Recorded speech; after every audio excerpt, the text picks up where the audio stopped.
Okay. I'm going to go live here and there. We'll see if it does that today or not. So here we are. And I have a question for you. Here's the question. Good for critical thinking. What is the most important thing? Could be anything. What's the most important thing? Think about it for a second while I make sure that I'm over here, because sometimes things happen. Let's see. That's good. Are you thinking about it? What's the most important thing?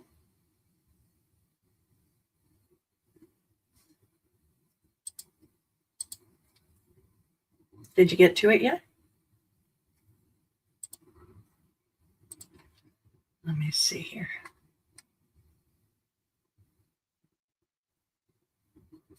Hold on, because something seems to be amiss. There we are. Well, that is an important question. But before we answer it, I'm just going to let you know that you are watching Conscious Mind Tripping. And my name is Audrey Newmont. I'm going to be with you for the next hour. And we're going to have a whole bunch of fun because I have some interesting things to talk about. And some interesting things, like I have a special guest that's going to come in a little bit. So welcome. And did you answer the question? I'm going to tell you why I asked it. And if you are live with me, if you would like, go into YouTube, and I'm pretty sure that I will see your comments over here on YouTube or on Facebook. So you can say hi, and if you have a question along the way, ask it. Speaking of questions, there's that question of what is the most important thing? So I use myself as an example sometimes, and this is one of those times. In my life, it has been the most important thing that one of them is my kids. They were the most important thing. And I gave and did and all of that. And it was very important. They were the love of my life. Hello there. I see your comment. Gianna. Yeah. Nice to have you here. So I wrote down the most important things. I've been a mom, I've been a therapist, I've been a friend, a wife, business owner. Latest important thing is being an author, hosting this show. So when you're looking at what's the most important thing, none of those are. Not one of them, even believe it or not, my kids, which are extraordinarily important.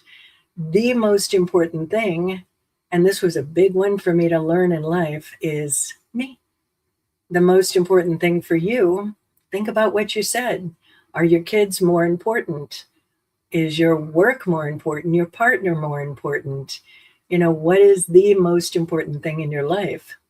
Hi, everybody. I see all you guys popping in. So the most important thing is you. And why is that? Because if you're not the most important thing, then does anything else matter? I had a moment years ago where I was in a very bad moment. I was having a very serious depression. I had these young kids, and I had a session with the wonderful Alexandra, who channels Golden Arrow. And they said to me, Audrey, you have given yourself away. You have given yourself away to your family, your friends, your clients, and you don't really have anything left. And that turned into my first camping trip. And they said, if you're not the most important thing, then who is there? So as a parent, if I don't make myself the most important thing, and then instead of giving everything away, I'm sharing from the most important thing, then there we are. So it's been a process because in my lifetime, it didn't look like that. And the reason why I bring it up is because a lot of people are not the most important thing. And then we allow things to happen to ourselves that maybe we don't like, that we don't want. We allow people to do or say or be whatever, and we make them more important. So, the other reason why it's the most important thing when you're looking at your life, there is your physical health, your mental health, your emotional health, and I put them in an order of importance and why they're so important. So I put number one is your emotional health, because the heart, this beautiful thing inside of us, that is the most important thing. That's directing everything. So when your heart, when you have those feelings, like for instance, many people have anxiety, they have stress, worry, anxiety is huge. So when we have all of those feelings, then it turns to the mental. And there's that thought behind the feeling. And that thought is creative. And the brain is creative because when we got those feelings going on, it's talking to the brain, and the brain is saying, let's produce some more cortisol. Let's produce some more adrenaline. Let's produce some more stress hormones, which then affects the body.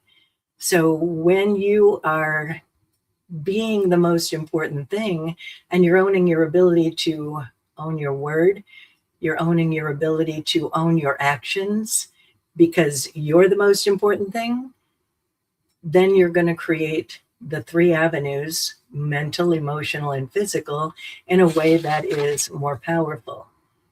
You know, it's a fascinating thing. So you want to look at the why of all of this. Why do we do this stuff? Why do we allow other people to run our lives? Why do we make them more important? Why do we make our job the most important thing and stay in situations that we maybe should be getting out sooner? When you're doing all of this, when you're looking at all of this and you're being introspective, those critical thinking questions, and you're asking yourself, and you get to that answer, and you do that part of making yourself the most important thing and the people around you important, then life changes. Then we're not suppressing the anger. There's a lot of that going on. There's all these common things that happen with clients. And I mean, a lot of common things that happen with clients. And suppressing anger, suppressing your word is huge. So why would we suppress it? Because again, we make the other person more important than us. Hi, I see all of you. If you guys have any questions, I am here to answer them. Yeah, you didn't learn till your late 40s. I was into my late 40s. It was an interesting moment, and I didn't even realize, you know, when she said to me, you've given yourself away, it was like I had no idea. Of course you put your children first. They're the most important thing because I love them so much. But if we're not showing them how to be the flippin' sun, which is the analogy that goes with this, the sun's up there in the sky, the sun's being the sun's the most important thing. Everything circles around the sun. It's it. And we're like the sun. We're bringing in that energy and we're putting it back out, and we're being the sun, and we're in our power. That's the best place to be. And then occasionally we're acting like the moon, and the moon is at the effect of the sun. So sometimes we're acting like the moon and somebody else is the sun. And when we're a parent and we're giving and giving and giving to our kids and making them first, then we're teaching the kid, because they're in the back seat watching everything we do, we're teaching the kid that we're not the most important thing. And then they start running the same program and not living from the fullness of who they are. So sometimes it's a little challenging to think about it and to think I'm the most important thing, because what goes along with that? I'm selfish. I can't even explain how many times that comes up in session. Well, I don't want to be selfish. Somebody came in the other day and they were saying, well, I think I need to be humble. And I was like, well, what is humble to you? Well, humble means, and I literally brought up the definition, like, watch this. Hey, Siri, bring up the definition of humble. Hey, Siri, bring up the definition of humble. So the definition of humble is having or showing a modest or low estimate of one's own importance. And I was like, well, how's that serving you? How's that working for you to be humble? And are you being treated well and being humble, in being humble? And it was something that she really had to think about. Somebody told me once a while ago, they said, Audrey, you're too humble. I was like, what does that mean? And when you're too humble, there's a part of it where you're not owning your power. And when you're not in that power seat, it's, it is what it is. But a lot of times for people, it just doesn't feel good. And a lot of time when you're not in the power seat, you're not getting what you want. So think about that question. And again, you're looking at your life and you're looking at, do I make other people, places, things more important than me? And again, you're not coming from a selfish place. You're coming from a self-full place. So I come from being self-full at this point, and then I'm graciously and willingly and lovingly giving of myself in a lot of situations. But when something comes up and I don't want to do it, or I don't want to be in a way of being treated or whatever that is, I'm going to let them know. I'm going to own my word in a very nice and constructive way, but sometimes powerful way. Like, no, we don't do that. I want to be treated like this. So think about that in your life and look at the different avenues where you could be more self-full, not selfish. Selfish means it's all about me. I want everything. It's, me. Self-full means I'm the sun. I'm bringing in that energy and I'm giving it back out because there's plenty, and I'm powerful, and I'm all those great feelings of appreciation, love, joy, peace, all those things that we want a lot of. So think about that and ponder it for the week. This is what we do around here. So hello, you're 50 now. So you've been living in your self-full place for a good 10 years, have you? That's a good thing. And it's a practice, right? Sometimes we slip back into old behaviors. We're going to get into that a little bit later. I have a funny story for you that goes along with that. And it'll be involving my guest that's coming in. Obviously, I have notes today. You can hear the papers turning, right? So the next thing we're going to talk about is, I'm very pleased to talk about this. I had lunch today with one of my dearest friends. This woman has been a bit of a mentor for me. I've known her for, I think, around 35 years, and I just love her.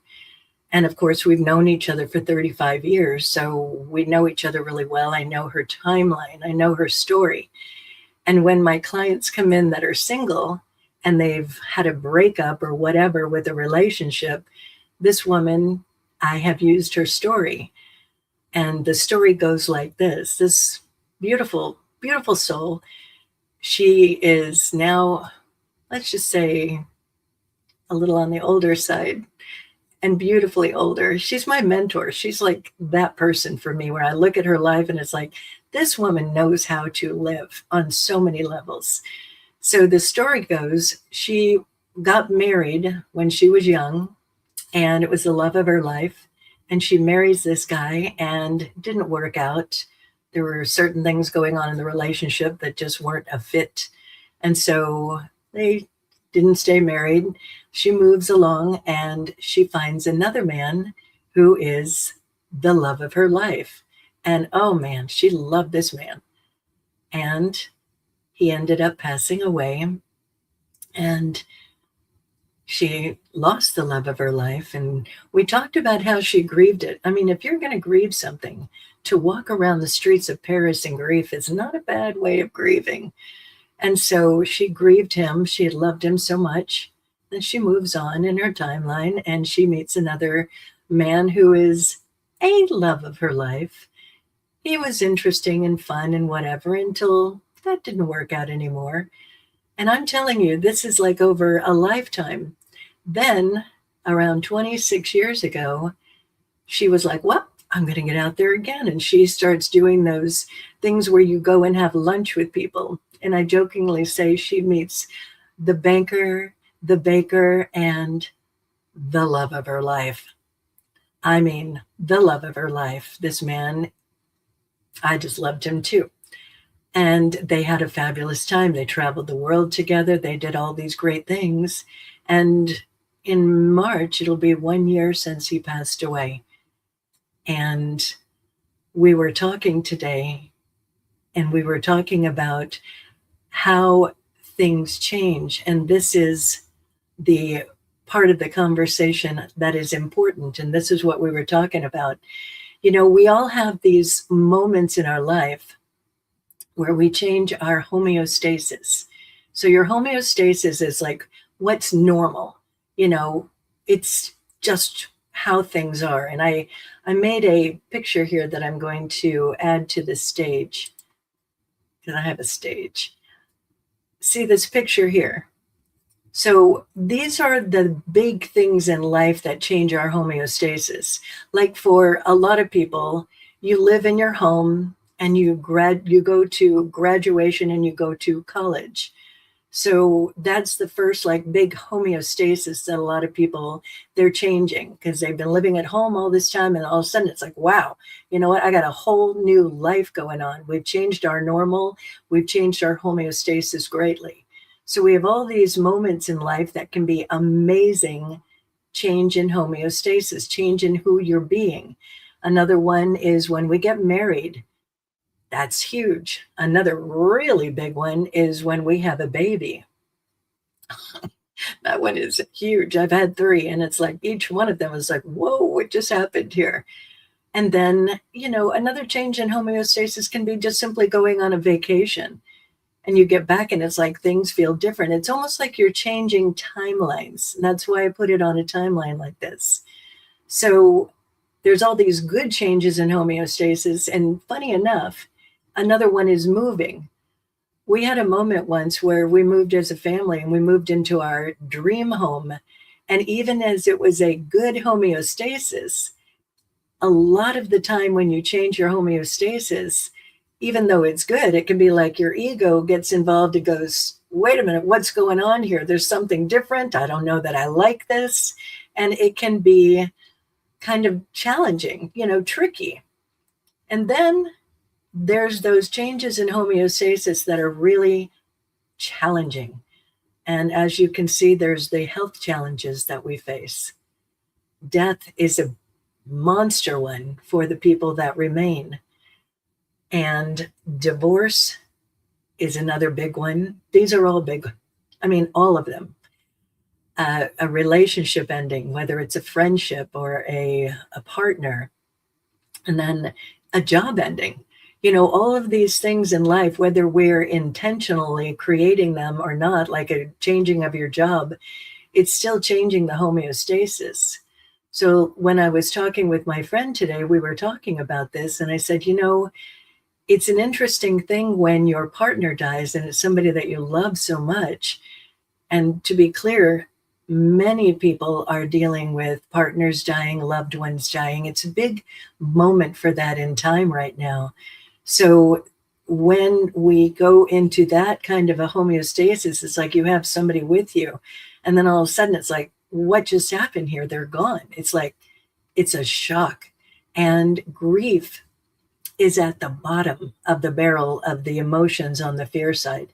The fear emotions, false evidence appearing real. Fear can be one of them, but on all those emotions, those are the challenging ones that we learn from, that we work through, that we deal with. And at the bottom of those emotions is, unfortunately, grief and depression. So grief is one of those things that, unfortunately, it's like we just need to ride it. And I was talking with her about this today, and there's that part when you're in all of it, you're very busy and you're dealing with all the things that matter, and you're in the heavy emotions of all of it. And by the way, I just want to back up a little bit. There's the other part of when we're dealing with somebody that they're transitioning, that we're very close to, especially when it is our direct partner that we have spent a long time with.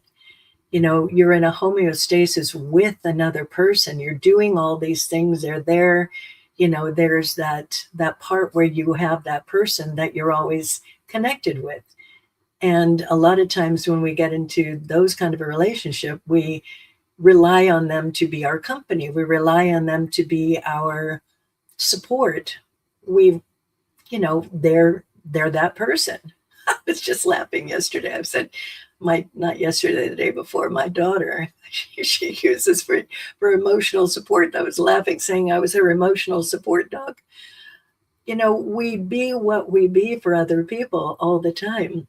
So like in this particular situation, and you want to think about maybe your situation or somebody close to you, when we change our homeostasis like that, it's not only that we miss them, it's also the lifestyle and that regular person. So then when somebody passes, there's that immediate, you have to do all of the stuff. So that keeps you busy. And then there's the part where everybody's like, hey, let's do lunch, let's do this, let's do that. And then there is the part where people aren't calling as much for whatever reason. They're maybe thinking that they're busy, which people do, or they're thinking that they're okay, or whatever people think, that they're not reaching out. So the reason why I bring all of this up is because that is a massive change in the homeostasis. And when you're getting to the part of it where the people aren't calling, a lot of times people can be like, oh, you know what? I don't know what to do with myself. I don't know where to go, or, all these people that were in my life, they're not as much in my life, and I don't have that person.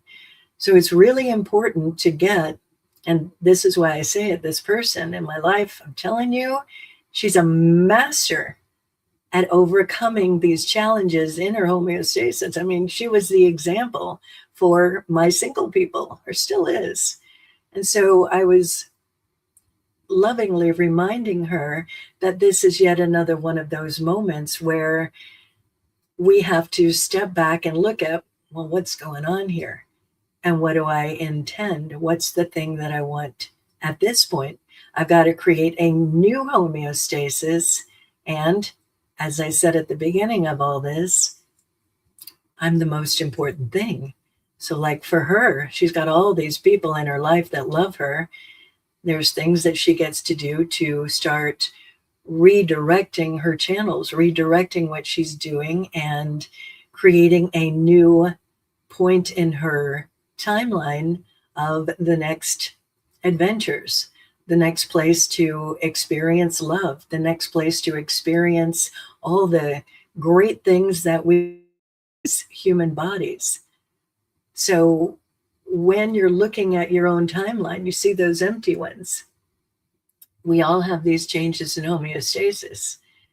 So it's an interesting thing to use your timeline and to look at the different moments where you have had those massive changes and what you did to create new adventures, new ways of being in the world that are,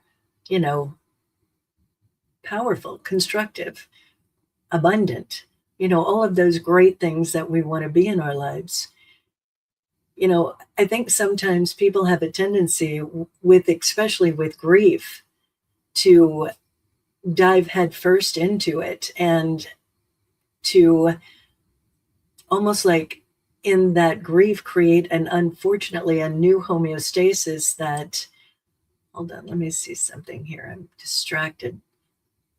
All right, I'm not going to do that. So especially for grief, there's a part of it where, and this is another aspect of things, and I'm going to back up a little bit. When I was learning to be a spiritual practitioner, it was 4 years of training and 2 years of the actual practitioner training. In the first year, we had to study death. I kind of didn't like it at all. It was hard. And I really was bothered about it, and I couldn't understand why I was so bothered about it. And finally, I was like, you know what? I'm going to just let this go. And when the answer happens, I'll let it happen, but I can't keep stressing over it. We literally had to write our own funeral. We had to go to a funeral. We had to really look at death. And I'd never done that before. And it was really bothering me, like on a big level. So I let it go. And then the next year, sure enough, practitioner training, we're studying death again. And this time I was like, oh, shit, I don't like this, but I'm going to get the answer. So I asked for the answer. What is this thing? Why does it bother me so much? And just on a quick side note, you can do that. You know, people come in all the time and I'll ask them a question. I don't know. So I guess you do. There's a part of you that knows the answer to everything. And when you say, I don't know, there you are. So when you've got something and it's bothering you and you want to know, ask. You're right there. Your higher part of you knows the answer. So I'm on my way to class one day and out of nowhere it hit me. Oh my God, I took on a belief around death. I took on a belief around what this looks like. I remember as a kid, I used to be terrified that I was going to die one day. And it's a mass consciousness around death, around this idea. And part of it is, I mean, you go to any hospital, they keep people alive forever because heaven forbid they should die. I mean, they're brain dead and they're keeping them alive. So it's really important to understand if you have a belief around death, it's a good one to investigate because that helps with the grieving process.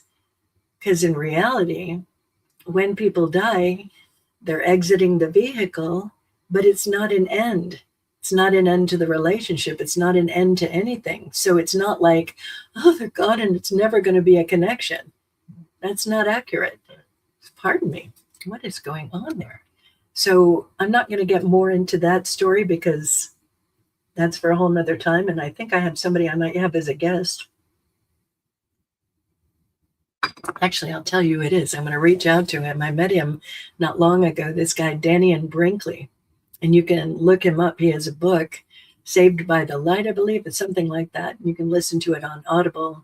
And this guy died by getting hit by a lightning bolt, literally died. And he had a whole experience where he died. And I guess he didn't learn well from his experience because he had the same thing happen again. I mean, how does that happen? You get hit by lightning twice in a lifetime. Anyway, he has a fascinating story, and I'd like to bring him on because when we have a fear of death, that doesn't work in any way, shape, or form for so many reasons. So we'll talk about that another time. But to get back to this timeline with the homeostasis, when you're looking at your own timeline, and there are these moments that you've had that have shifted your life, whether it's something that is over a period of time or it's something like sudden, like a sudden exit, it's really important to look at the fact that there is you, the most important thing, still here. And you have a life to live. And so, yes, we have our moments where we're grieving. We have our moments where we massive grief, but there is another side to it as well. So grief is like this wave that you ride. It's huge at first. And it's these big down. It's like, it's a huge process. And over time, the process gets better and it gets more leveled out and smooth, especially if you're intentional about changing your homeostasis and doing whatever actions that you can take to make your life better. Like I was talking with her today, and, you know, she's my girl, so she was already on it, making all of these things happen for her in her life. So I'm going to take this off of the share now and put this back here, and we'll go on to our next subject. Any questions at this point? Let me see if I'm looking at things right. Hello to all you people. Very nice to have you join me. The next thing we're going to talk about. So I bring up things that happen in session because many people have the same story. Many people do very similar things. Nobody has exact same story because we're all very individual in our lives. But this particular situation is exceedingly common. Here it is. I'm going to back it up again. So what people do is we have a tendency to, when there are things that happen in life where there's trauma, people have a tendency, trauma is like your car, the body, is hitting a wall. And when we actually hit a wall with our car, it's like the car gets dinged up and it's hard to drive in. So when we have too much going on in the painful feelings, people don't want to live there. So what people have a tendency to do is, I'm going to put that car over there. I'm going to put the car that's carrying like guilt. That's a big one for people. Shame is another one. Remorse. All of these feelings that don't feel very well. It's like, I don't want to be in that. So I'm going to take this other car. And sometimes people take addiction cars because they don't want to be present with their feelings. Sometimes people take shopping cars. They take, I'm just going to check out in gaming. Sometimes people take, I don't know, any kind of car. There's all these different versions of it. So think about your own life. How do you check out from your feelings? It's like, I don't want to deal with those feelings. I maybe want to compartmentalize them, or I want to just let them go. And I'm just going to keep going over here. I'm going to just, dissociate. The car that I'm talking about, the one that is really interesting that a lot of people take, is the I'm perfect car. I'm just going to present. I'm going to keep doing the right thing. I'm going to keep just making things happen where it's just, I know what to do. I know how to do it. And I'm going to just keep on that. I'm just making everything just right car. And that is a challenging one to take because the mind still knows you've got all this stuff going on over here. So then you really start getting at odds with yourself, and unfortunately, stuff happens. So when I say that there's a lot of people that deal with that, everybody's got their own version of it. Everybody's got their own story around it. So whenever I do have people that come in and it's like, I don't want to deal with that part of it where I was wrong, or I feel like I was bad, or whatever the thing is that is associated with all those feelings I just mentioned, it's important to recognize we're all perfectly imperfect. There is not a single soul out there that does everything right all the time. There's just not. So there's a part of it where you want to make it okay to have done something that doesn't work, to have done something that hurt another person. When you are taking responsibility and ownership and you're addressing it, a lot of times with constructive communication, that's when you're going to dump the trunk.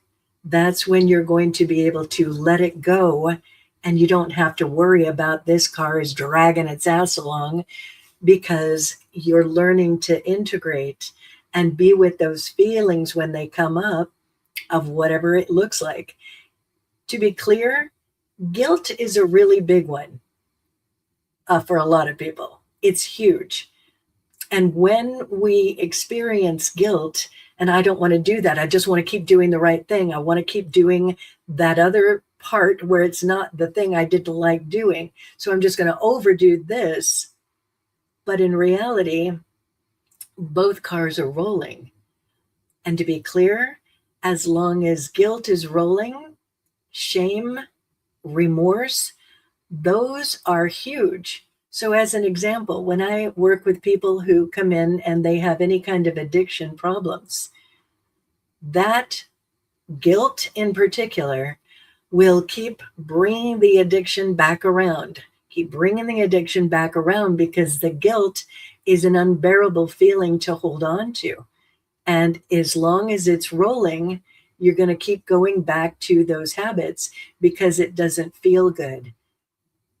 When you're in your timeline and you're here now and you're addressing the guilt, whatever those things that we did back here, then you're able to dump it. You're able to learn from it, grow and gain that wisdom, and be able to be back on the timeline and be perfectly imperfect.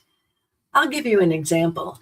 Just a couple of days ago, no, actually just yesterday, I said something, doesn't matter what it is, to somebody I love very, very much, and I didn't realize how it came across until this morning. And I was like, oh, that might not have felt very good. That might have been whatever, and I need to address it. So I'm not going to sit there and feel bad that I said it or did it. It wasn't intentional. Most of the stuff that we do is not intentional. Most of it is unconscious. We're unaware that we're unaware. Most people aren't out there being nasty to each other on purpose. We have the little kid in the back seat, the one that's got all those feelings, and that one is the one that's like needling and getting triggered and saying things that are unintentional. So when I realized this morning, I was like, so I called them and I was like, hey, this might have sounded bad, it might have looked bad, whatever. I apologize because I'm recognizing what I did. I didn't do it on purpose.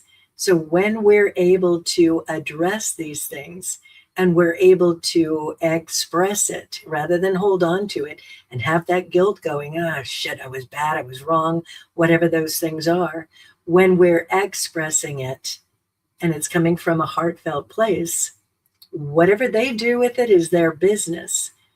But when you're doing it for you, because you're the most important thing, then you're able to be back in the moment and be back with yourself and not having these two cars rolling because you've got this guilt that you've been carrying.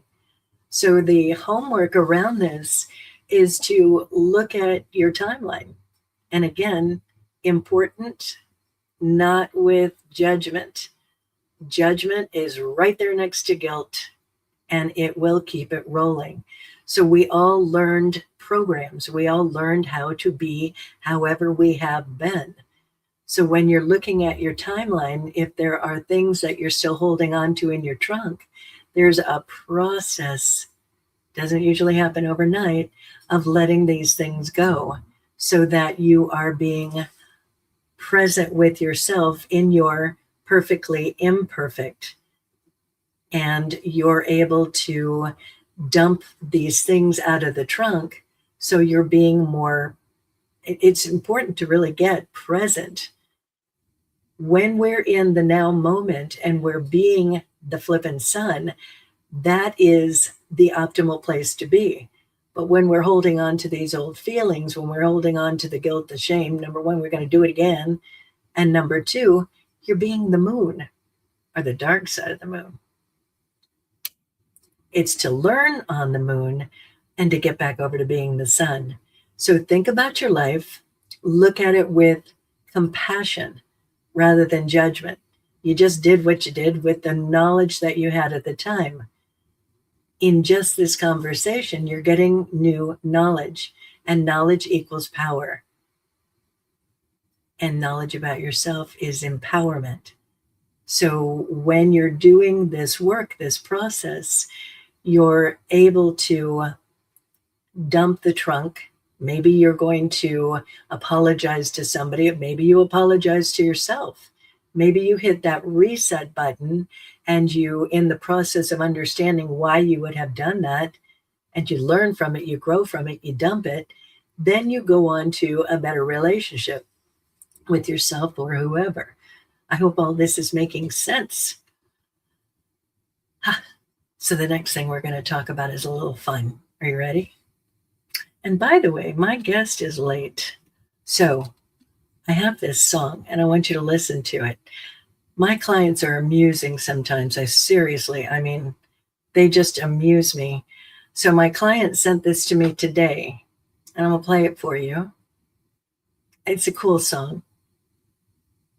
Let me get it up. No. That's a commercial. Why did they play commercials? I'm 57. No, I don't need fitness advice from guys in their 20s. I just need my 9 minutes of Tai Chi walking. There we go. This is a song.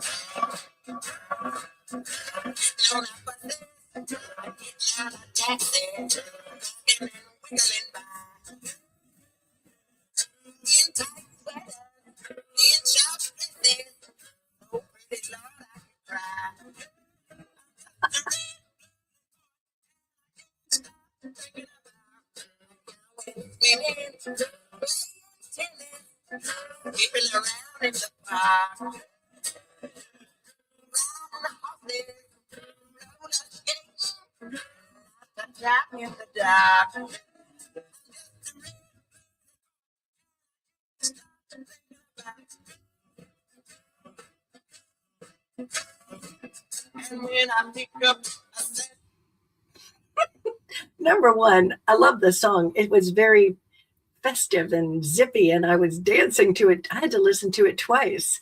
So I'm listening to it, and my client sent it to me. And this person in particular, he said that this is the theme for tomorrow. I think he's going to be out having a good time, meeting up with some girls, having fun. And the reason why I wanted to bring this up, this person in their lifetime has had a lot of relationships. And this song was way back when. And I know this person really well. I'm not going to get into the story, but it's interesting that what they're saying, and by the way, this is the Coasters, Girls, Girls, Girls, part one, I guess. And when we're listening to music, it's hypnotic. We're taking on programs. And so I'm listening to the words in that song, and it's like, oh, he must have listened to this when he was a kid, because he's kind of created that avenue, and that fills him up with joy and all of that stuff in the song. That's been like his life. So it's really important to get, when you're listening to music, whether it's fun, festive music like this, or it's other kinds of music, you're in hypnosis. And you can be taking on programs. We have a lot of kids right now that are struggling with some serious mental stuff. And every single time they come in, I'm asking them, what are you listening to? What are you putting in your ear, which is affecting your brain, which is affecting your heart? So be very clear when you're listening to anything, whether you're listening to music or you're watching a movie. There's all these different avenues where we're in hypnosis. So our mind is open to getting hijacked. And sometimes it's a great hijack, and sometimes it's not. So if you're finding yourself feeling depressed, feeling anxious, feeling all of those kind of feelings, start looking at different ways that you bring in information. And if there are music options that you're looking at that have lyrics that are destructive, you might want to make an adjustment. So, on to the next subject today. I have a guest. Come here. I made a seat for you. Look who it is. You're going to have to squish down. Let me see. There he is, Mr. Newmont. Yep. Coach Newmont. He's got on his Westlake shirt. It's kind of funny you're playing the song Girls, and what I do 4 days a week, coach girls. Right. Okay. Different context than the song, but. All right. I need you to be here more. Come and pretend like you like me a lot. Uh-huh. We're going on a trip this weekend. He's taking me to a special place. Maybe I'll talk about it next week. So I'm bringing him in because we had a funny moment today. So Nick and I we do. So Nick and I are hypnotherapists, and we have our center here, Newmont Center for Balanced Living. And I'm a spiritual practitioner, and I call him Mr. Metaphysical because he does everything metaphysical. He's quite amazing at what he does. So we work with clients together, I'll refer somebody that I'm working with to him. He'll refer back. And sometimes we discuss our clients because we're wanting to see how we're going to help them level up and We do don't better. really need to watch drama TV or anything like that. I mean, Right. you just really should just have a camera running on a nighttime conversation with Audrey and myself and have a little drink and talk and stuff gets discussed. I mean, we have a wealth of information that's really never been recorded. And it's like, it's better than any scripted TV show that's going on. Put yourself in the center of that one. Okay, There that we one? go. Yeah. Okay. There I Can't am. move over anymore. My chair's Well, I'm on. not going to be here for the entire show. I So, know, but I want you in the center of that one. okay. All Where right. is So that we were one? talking.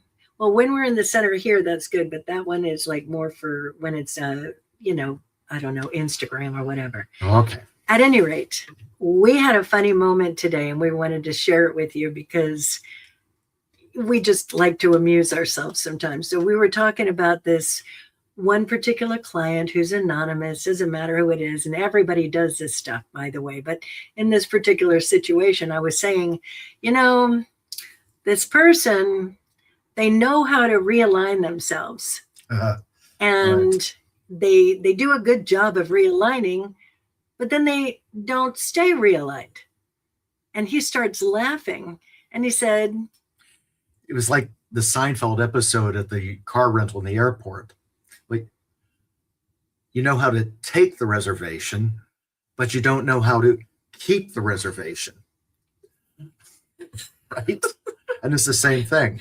You go to therapy, you make this change, you have your appointment, but you don't keep doing what you're supposed to do.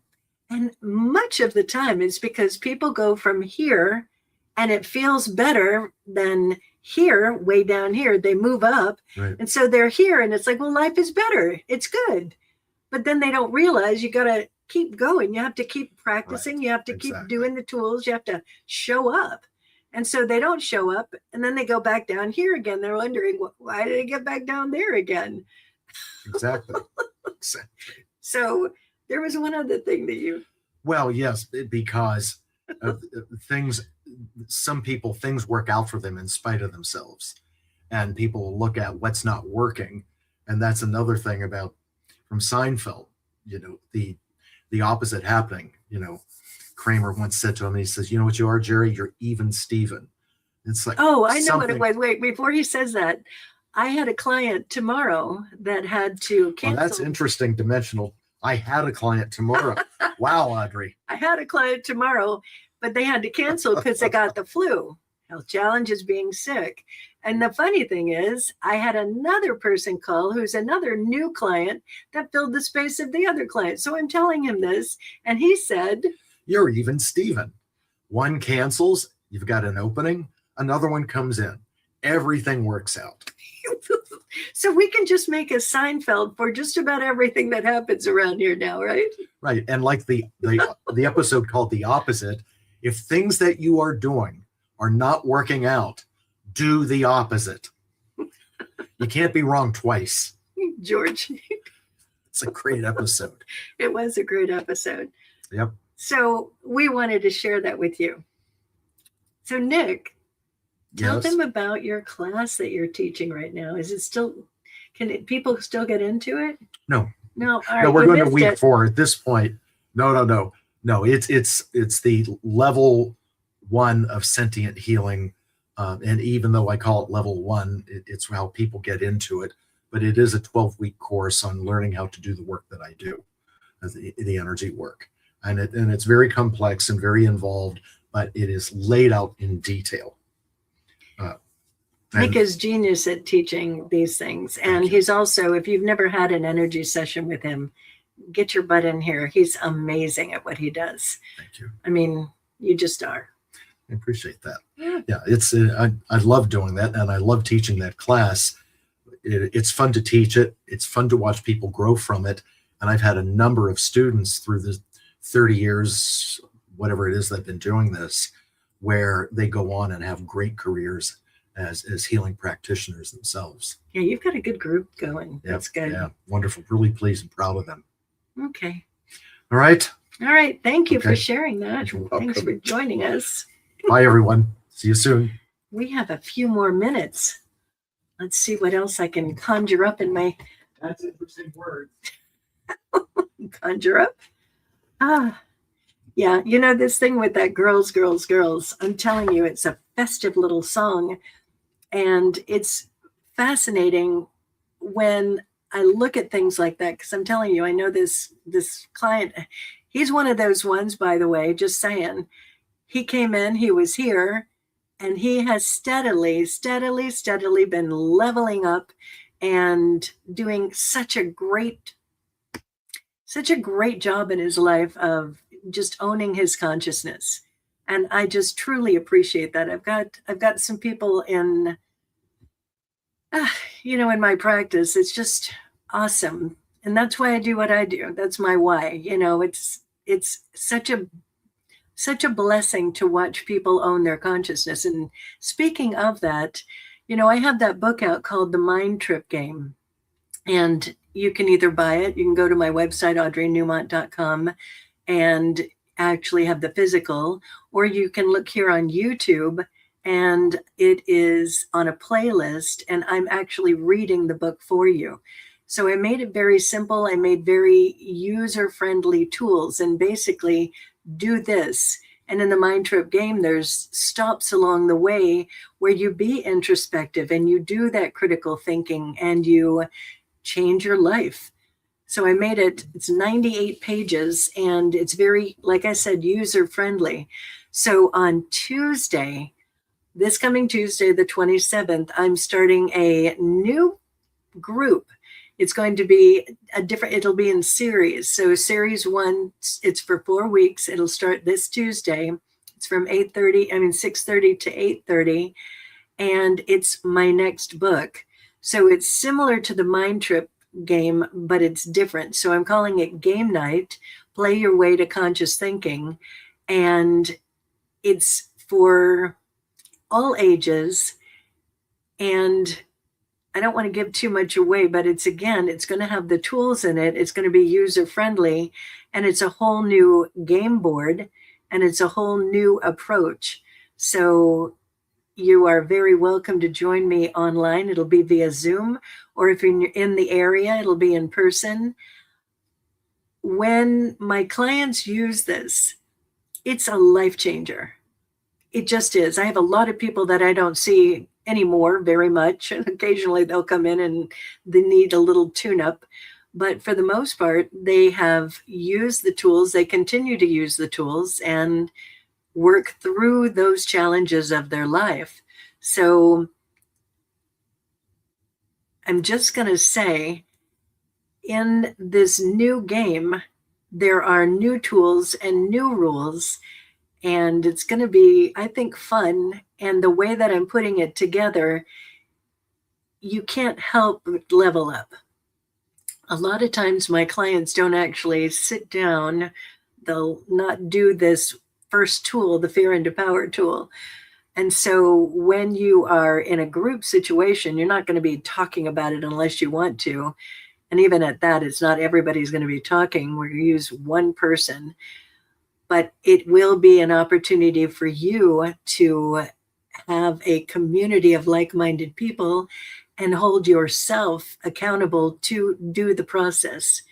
And truly, I get it. When I was learning to be a practitioner, when I was at Agape and going through that training, I did not want to do the stuff. I mean, it was just like, I didn't want to do it. You have to learn this certain way of praying and all these things that I had to do. And I was a single mother at the time and working really hard. And I literally said to one of the practitioners one time, it's like, I just don't have time. And they looked at me and they were like, Audrey, every time you say you don't have time, there you are. And of course you don't have time. It's like, sheesh. Okay. And over time, I started doing the process and I created it for myself and then for my clients. When you're doing it, you can't help but get to that unconscious part of you and change those beliefs, change the habits, change the different actions that you take in your life that may be destructive to constructive. So every time around the game board, you're leveling up. So if you're interested, give me a call, or if you have somebody that you think might be interested, give them this information. And I'm going to, well, I don't know what I'm going to do, but at this point, you can look on my website, and there's some information about it there. And you can also look on Facebook or Instagram. There's different places where I have put the times and all the details of that. So check it out. And if you're interested, give me a call or text me. And like I said, it'll be via Zoom. So if you're anywhere and you're able to get the internet, you are very welcome to join us. And in the last 3 minutes, I just want to say we're well into the new year. And if there are things that you thought that you would change by now, because, people are like, it's a new year, I'm going to make new intentions, new resolutions, and then you're finding it's not happening.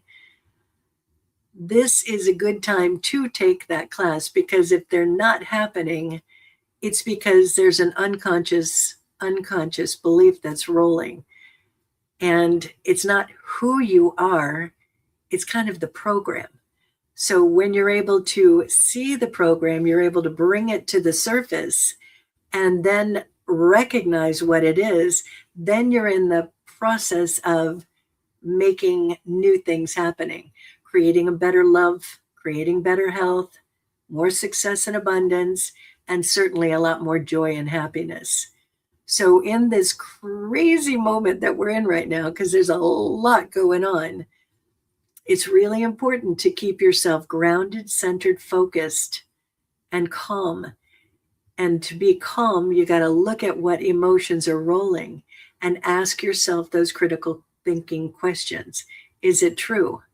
Is it real? Is it about me? Another big one, does it matter?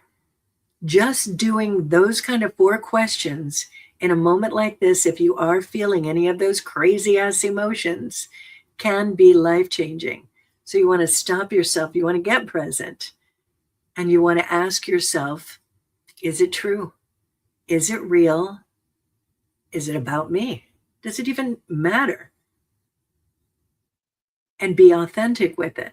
And if it does matter, what am I going to do about it? How can I change it? What are the new actions to take? All of those questions move it from being in the loop up to the critical thinking and being the adult in the front seat. And a big part of it, owning that part of us that is flowing through, being that sun, that energy, that power. So I will be back here again next week. I don't know if I'm going to have a guest or not. I might have to just ramble on by myself again. But either way, I will be here and we'll have a good time. And in the meantime, go do those things, be introspective, answer those questions, and have a great week. I love you very much. Good night.